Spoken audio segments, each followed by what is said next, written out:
Okay, students, so once again you are welcome at your own channel Learning English Made Easy। तो आज हम लोग पहली कविता पढ़ेंगे और वो भी समरी के फॉर्म में। तो कविता तो पूरी की पूरी मैं आपको लाइन के साथ बता ही चुका हूँ और यहाँ हम उसकी समरी पढ़ने जा रहे हैं। बस आपको मीनिंग बता दूँ ताकि रिकॉल हो सके कहाँ क्या मीनिंग आ रहा है। इसी बहाने आपको कुछ कुछ याद भी हो जाएगा। चलिए देखते हैं। तो कविता का नाम क्या है? Sweetest love I don't go. लिखने वाले कौन है? John don. मीनिंग सुनिए। लिखा है, this is one of the most romantic poems in which John Donne has tried to express the power and limitation of love.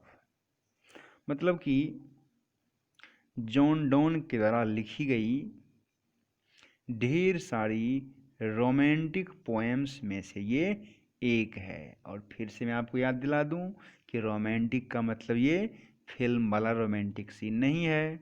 यह रोमांटिक का मतलब होता है नेचर, प्रकृति और उसकी सुंदरता। ठीक है। तो ये रोमांटिक पोएम है जॉन डॉन के द्वारा, जहाँ उन्होंने प्रेम की शक्ति और उसकी सीमा का वर्णन किया है।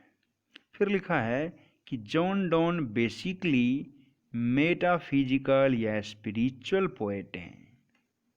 तो स्पिरिचुअल का मतलब क्या होता है? जो आत्मा से जुड़ा हुआ हो, जो हमारे मन से जुड़ा हुआ हो, जिसे हम छू नहीं सकते।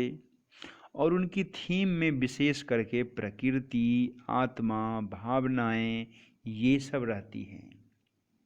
ठीक, तो ये इस तरह के पोएट हैं।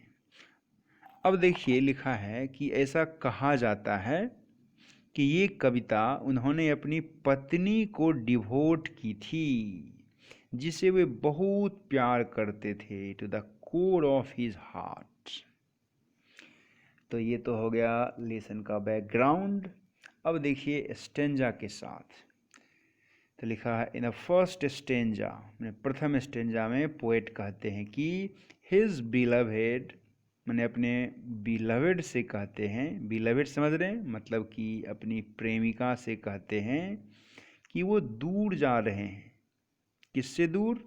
यानी कि प्रेमिका को कह रहे हैं कि वो उससे दूर जा रहे हैं, इसलिए नहीं कि वो बोर हो गए हैं, या इसलिए नहीं कि उन्हें कोई बेटर मिल गया है, मतलब और अच्छा मिल गया है। बस इसीलिए जा रहे हैं कि उन्हें बस कर्तव्य पूरा करना है। तो कर्तव्य को कर्तव्य समझिए, पूरा कीजिए, ये वो कह रहे हैं।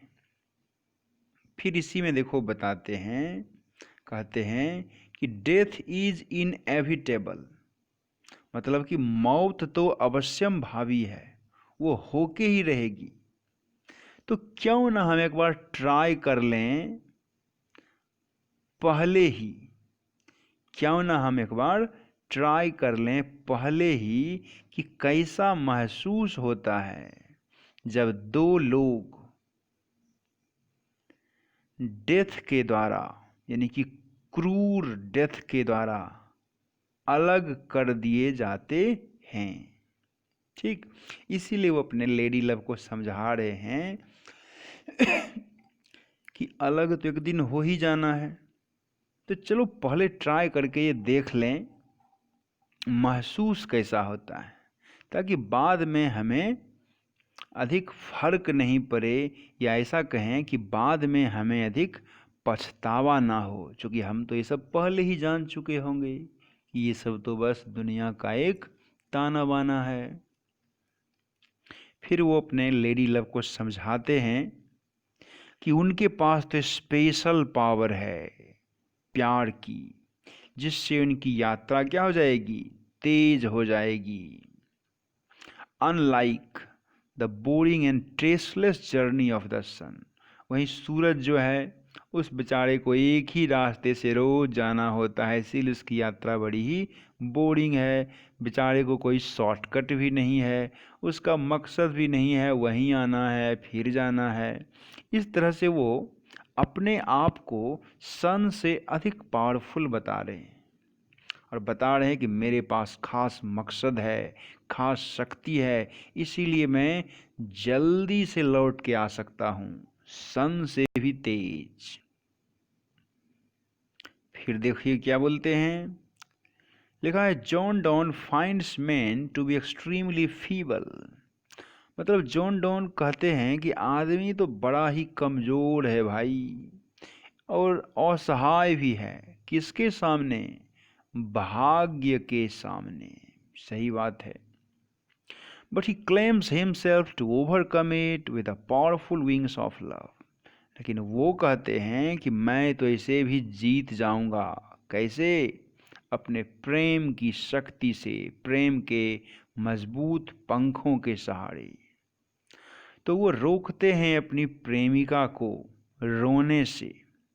कहते हैं कि इससे मैं कमज़ोर हो जाऊंगा और हो सकता है मैं रास्ते में ही अपनी यात्रा छोड़ के वापस लौट आऊं, इसीलिए तुम रो मत।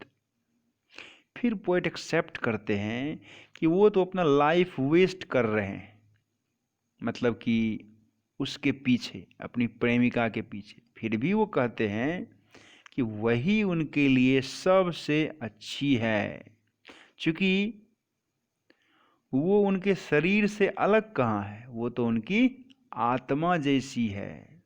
तो फिर अपनी आत्मा से कोई क्या अलग रह सकता है? इसीलिए मेरा लाइफ अगर तुम ही में कंज्यूम हो रहा है तो होने दो, मुझे और कोई नहीं चाहिए, ये सब कह के उसे और समझा रहे हैं। फिर क्या लिखा है, eventually the poet consoles his beloved by saying that destiny में प्ले इट्स पार्ट। और अंततः वो समझाते हैं अपनी लेडी लव को कि हो सकता है भाग्य अपना खेल खेले, भाग्य अपना खेल खेले और ये हमें अलग भी कर दे, लेकिन हम एक ही रहेंगे, हम अलग होएंगे ही नहीं। और इस तरह से पोएट ने अपने प्रेम की जो गुप्त शक्ति है इस कविता के द्वारा दिखाने का, उसका गुणगान करने का प्रयास किया है। ठीक है,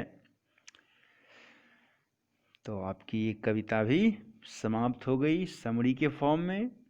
और फिर हम इसके आगे अगला लेसन पढ़ेंगे, प्रोज या पोएट्री। तो मैं फिर से एक बार उम्मीद कर लूँ कि आपको ये कविता ज़रूर अच्छी लगी होगी।